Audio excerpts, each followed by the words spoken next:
अगर आप उधमपुर टाउन की बात करें, जिस तरीके से पिछले लगभग 3 वर्ष होने को जा रहे हैं, जिस तरीके से टाउन को उखाड़ा और पूरे तरीके से टाउन की गलियां और सड़कों को तबाह और बर्बाद किया है देविका प्रोजेक्ट के नाम पे, तो ये एक कंसर्न का इशू पूरे शहरवासियों के लिए है और पूरे डिस्ट्रिक्ट और डिस्ट्रिक्ट के बाहर से आने वाले लोगों के लिए है।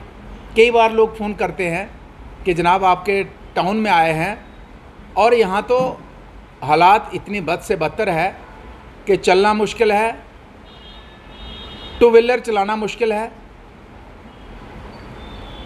लगभग ये कहा गया, रिपीटेडली स्टेटमेंट्स जो लीडर्स के थे, ऑफिशियल स्टेटमेंट भी थे, चाहे एमपी लेवल पे हों या एमएलए लेवल पे हों या प्रशासनिक अधिकारियों के ऊपर हों, तो कभी ये कहा गया कि 171 करोड़ का प्रोजेक्ट है, कभी ये कहा 186 का है, कभी 151 का, लेकिन फाइनली ये देखने को मिला कि 186 करोड़ के ऊपर टिके। 186 करोड़ का प्रोजेक्ट उधमपुर शहर के लिए आए और उस प्रोजेक्ट की अकाउंटेबिलिटी ज़ीरो हो।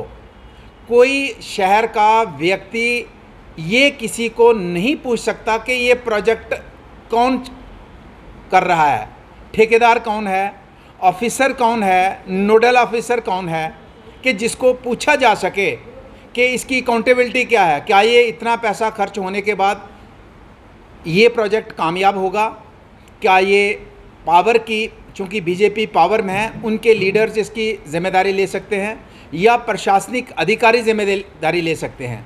आपको याद होगा कि पिछली बार लास्ट ईयर हमने 2-3 मीटिंग्स यहाँ पे पार्क के अंदर की, प्रोटेस्ट यहाँ पे 2-3 प्रोटेस्ट किए, रामनगर चौक के अंदर प्रोटेस्ट किया जब पूरा शहर उखाड़ा था, चलने की, स्कूटर निकालने की जगह नहीं थी। तो उस दिन मुझे डिप्टी कमिश्नर उधमपुर का, जो 3 बार प्रोटेस्ट और मीटिंग करने के बाद फ़ोन आता है, मीडिया में उन्होंने देखा होगा, तो मुझे फ़ोन आता है कि आप, ये अकाउंटेबिलिटी मेरी है, आप मुझसे पूछिए क्या जानकारी चाहते हैं, क्या कमी है। आज वो डिप्टी कमिश्नर यहाँ से चली गई, आज दूसरे मैडम आ गए हैं, ये साल 2 साल रहेंगे, इसके बाद ये चले जाएंगे और अकाउंटेबिलिटी किसकी होगी ये आज तक तय नहीं हो पाया है। तो कोई मेट ठेकेदार खड़ा रहता है कि जनाब मैं बना रहा हूँ, कोई कमी पेशी है मुझे पूछिए। यहाँ इस प्रोजेक्ट में किसको पूछने जाएंगे आप? एक कंपनी आती है, वो प्रॉफिट वाला काम करके निकल जाती है, फिर दूसरी कंपनी आती है, आप कौन कौन सी कंपनी, कौन से लोग काम करें, किसी को पता नहीं है। मैं मीडिया वालों को पूछना चाहता हूँ कि आपको पता है कि कौन लोग हैं, कौन लोग इतने बड़े प्रोजेक्ट को आज चला रहे हैं? तो आज मैं ये सवाल इसलिए यहाँ कर रहा हूँ, ये लोगों के दिलों में सवाल, मन में सवाल है, लोगों के जहन में सवाल है, ये मेरा सवाल नहीं है। आज लगभग 14 की इलेक्शन के बाद 8 साल बीतने को आए हैं।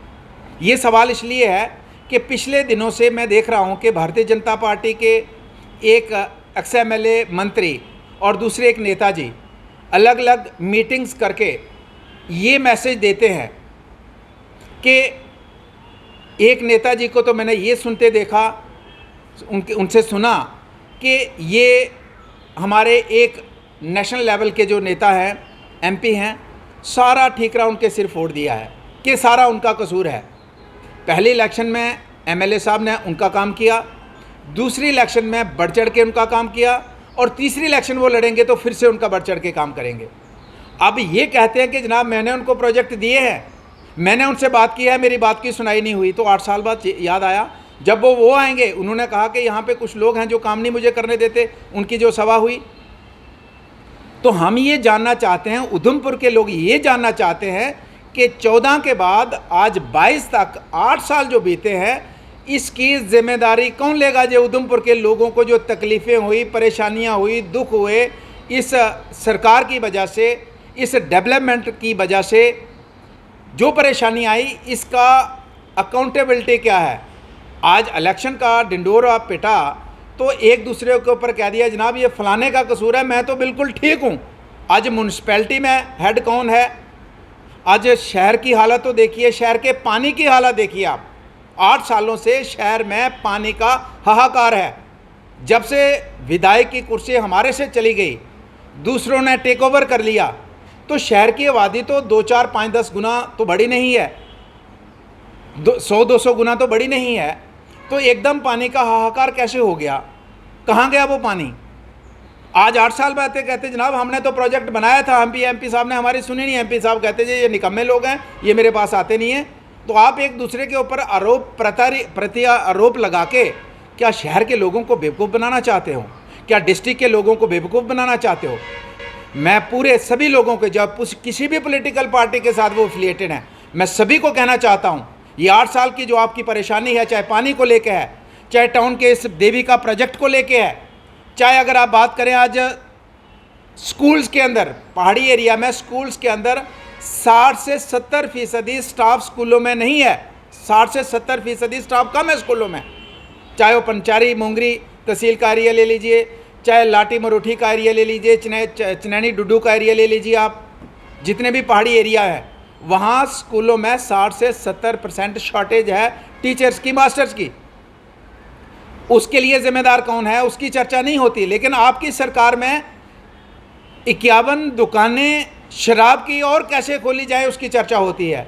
मेडिकल कॉलेज कठुआ का फंक्शनल हो जाता है, डोडा का दूर दराज इलाका है जहाँ पे स्टाफ पहुँचना बहुत मुश्किल है, वहाँ का मेडिकल कॉलेज 3, 4, 5 वर्ष पहले फंक्शनल होता है। हमारा मेडिकल कॉलेज आज तक फंक्शनल नहीं होता है और इसका हम ठीकरा एक दूसरे लीडर के सिर्फ फोड़ेंगे।